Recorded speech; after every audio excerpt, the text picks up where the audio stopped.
27. Sanctification. July the 31st, 1956. Good morning, friends. The familiar accounts of the attempts of hermits and monks to achieve holiness reveal both an intensity of effort and a continuing frustration. Benedict, to overcome the temptations of the world he had fled from, made himself a bed of briars and thorns and rolled in it until his body was one great sore. But as soon as the pain abated, even momentarily, he was again at the mercy of his temptation. Sarita burned his flesh to the bone to overcome his lust, but after the burning continued to burn with his sin. Godric spent night after night in an icy river to calm his fiery temper with his night-long freezing, but still failed to gain victory. The monastic victory was a barren one. It substituted for strength of temptation a half-dead body, and for victory, evasion. The monks and hermits sought sincerely to overcome temptation, but failed because the basic premise of their struggle was not Christian, but pagan. They relied on their willpower, on self-confidence for victory, and consequently met defeat and added sin to sin. The Bible discourages all such self-confidence and declares it hopeless.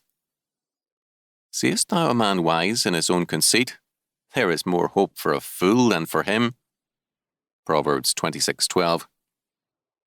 Wherefore, let him that thinketh he standeth take heed lest he fall. 1 Corinthians 10:12. These men were trying to sanctify themselves by their own effort of will, and therefore failed. Our regeneration, our rebirth, is the act of God. Our sanctification, our growth in holiness and righteousness, is God's continuing act in us.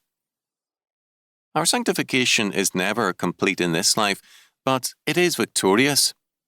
We have the assurance of God that sin shall not have dominion over him who has been regenerated and justified.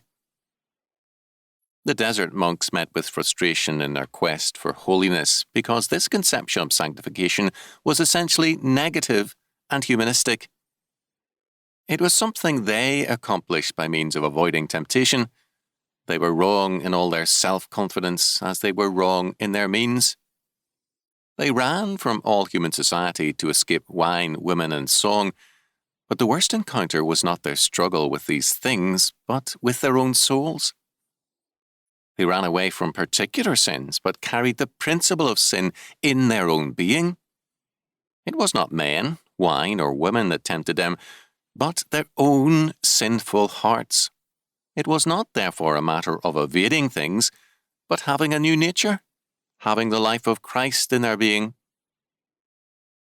Sanctification means in part self-knowledge brought about by the work of the Holy Spirit in us, whereby our self-confidence is shattered and our reliance on God's grace furthered. Sanctification, thus, means growth in the truth, in knowledge, as well as in grace. The two go hand in hand. God, through sanctification, applies both the death and resurrection of Christ unto us, and he applies the death of Christ to our lives. He exposes our old Adam and reveals to us clearly what we are, so that we seem almost in our own eyes to be losing holiness rather than gaining it. Our old nature and our sin are crucified and buried, and this continues until death, when the old Adam in us, judicially dead from the time of our justification, becomes now fully dead. But God also applies the resurrection of Christ unto us, whereby we are constantly renewed after the inward man, recreated in God's image, in knowledge, righteousness, holiness, and dominion, and established increasingly in Christ as we die progressively to sin. We are sanctified because we have been justified. The Westminster Divines, in answer to the question, "What is sanctification?" Westminster Larger Catechism, question 75, answered thus: Sanctification is a work of God's grace, whereby they whom God hath, before the foundation of the world, chosen to be holy, are in time, through the powerful operation of his Spirit, applying the death and resurrection of Christ unto them, renewed in their whole man after the image of God, having the seeds of repentance unto life and all other saving graces put into their hearts, and those graces so stirred up, increased and strengthened, as that they more and more die unto sin and rise unto newness of life.